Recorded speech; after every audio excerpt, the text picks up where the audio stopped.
হয়েছে এবং এটা এক্ষুনি প্রত্যাহার করা উচিত। আসিফ প্রসঙ্গে বলি আর কি, আসিফ প্রসঙ্গে তো আমার ফেসবুকে এসে সবাই আসিফ কিছু করলেই আমাকে এসে ধরে, আসিফ কিছু করলে আমাকে এসে আপনি কিছু বলেন। আসিফের বক্তব্যটা একটু শুনো নাকি আমরা, হাসির বক্তব্যটা? না আমি শুনছি, আপনি দর্শকদের জন্য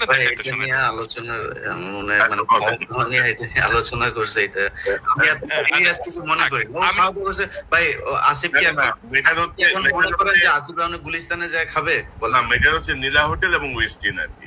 আচ্ছা আচ্ছা, আমি একটু বলি, মানে এটা আমার দর্শকদের, এটা ইলিয়াস জানে আর কি, মানে বিষয়টা ইলিয়াস খুব পুরোপুরি জানে ঘটনাটা, যে আসিফের সাথে আমার কি সম্পর্ক এবং আসিফকে আমি কি চোখে দেখি। মানে আসিফ যখন প্যারিসে আসলো আর কি, ওকে যখন আমি প্রথম দেখলাম, ও ছিল প্রথম মানুষ যে এই বিপ্লবী ছাত্রদের একজন প্রতিনিধি। হ্যাঁ, ও যখন আমার সামনে আসলো আমি এটা বিশ্বাস করতে পারিনি যে আমি আসিফকে দেখতেছি। আমি ওকে জড়ায় ধরলাম এবং জড়ায় ধরে কাঁদতে শুরু করলাম। হ্যাঁ, এবং কান্না, এবং আসিফও ঠায় দাঁড়ায় থাকলো। আমি জানি না আমি কতক্ষণ কাঁদছিলাম, বোধহয় 10-15 মিনিট কাঁদছিলাম। আসিফ ঠায় দাঁড়ায় থাকলো এবং আমার এই কান্নার এটা একটা ছবিও বোধহয় আছে, আমি আপনাকে দেবো ইলিয়াস কনক। তো আসিফ আমার কাছে হচ্ছে বিপ্লবের ফিজিক্যাল এমবডিমেন্ট, যে আমার কাছে আসছিল, যাকে আমি টাচ করতে পারছি, ছুঁইতে পারছি, ধরতে পারছি, ভালোবাসতে পারছি।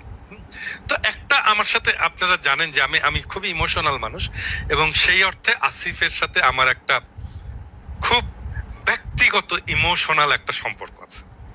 হ্যাঁ, খুবই ব্যক্তিগত ইমোশনাল সম্পর্ক আছে, এবং ইলিয়াস জানে যে আসিফকে আমি কম বকাবকি করি না, প্রচন্ড বকাবকি করি।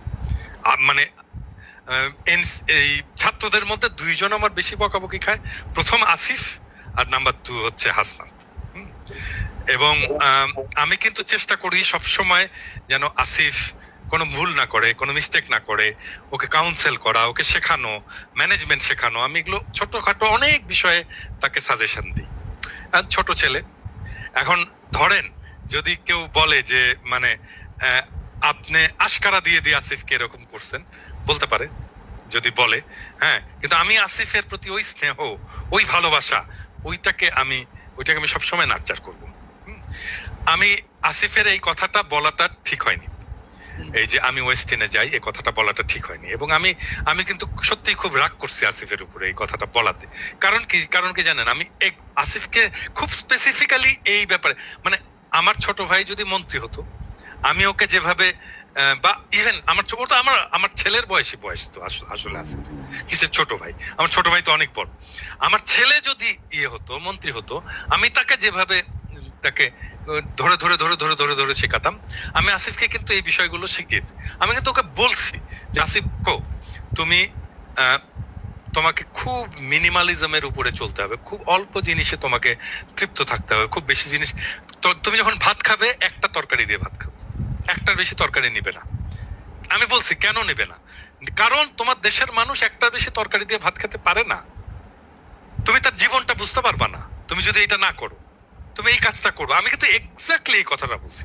এবং যখন আমি দেখলাম যে আসিফ বলতেছে যে আমি ওয়েস্টিনে যাই, আমার খুব খারাপ লাগছে, আমি খুব বেদনা হতো হয়েছি মানে এটাতে, আসিফের এই কথাতে। হ্যাঁ, মানে দাদা ধরেন এদের প্রতি আমাদের শ্রদ্ধা বা এদের প্রতি আমাদের কৃতজ্ঞতার কোনো শেষ নাই, এবং আমরা যে কথা আসিফের প্রতি আমার ভালোবাসারও শেষ নাই। তো আমার ভালোবাসা থাকবে, ও যত মিস্টেক করুক তারপরেও আমার ভালোবাসা থাকবে, কিন্তু মানে ও আমার কথা শোনে না কেন, এটা হচ্ছে আমার কথা। মানে ও কি, মানে আমি যে ওকে এত ভালোবাসি, এত স্নেহ করি, ওকে যে আমি আমার সন্তানের মতো দেখি, ও কেন আমাকে ওর জায়গাটায় রাখতে পারে না, ও কেন ওই রেসপেক্টের জায়গাটা রাখতে আমার কথা শোনে না? আমাদের এই নতুন নেতাদের ধরেন বডি ল্যাঙ্গুয়েজ বা তাদের কাছে আমাদের যে প্রত্যাশাটা ছিল, সেই জায়গাটায় তারা ধরেন আমাদেরকে অনেক জায়গাতে হতাশ করেছেন, এবং এটা আমরা আশা করি নাই আর কি। মানে এত দ্রুত তাদের এই পরিবর্তনগুলো আসলে চোখে লাগে, আমাদের যেমন লাগে সাধারণ মানুষের চোখে লাগে, সাধারণ মানুষের মধ্যে এগুলো প্রতিক্রিয়া সৃষ্টি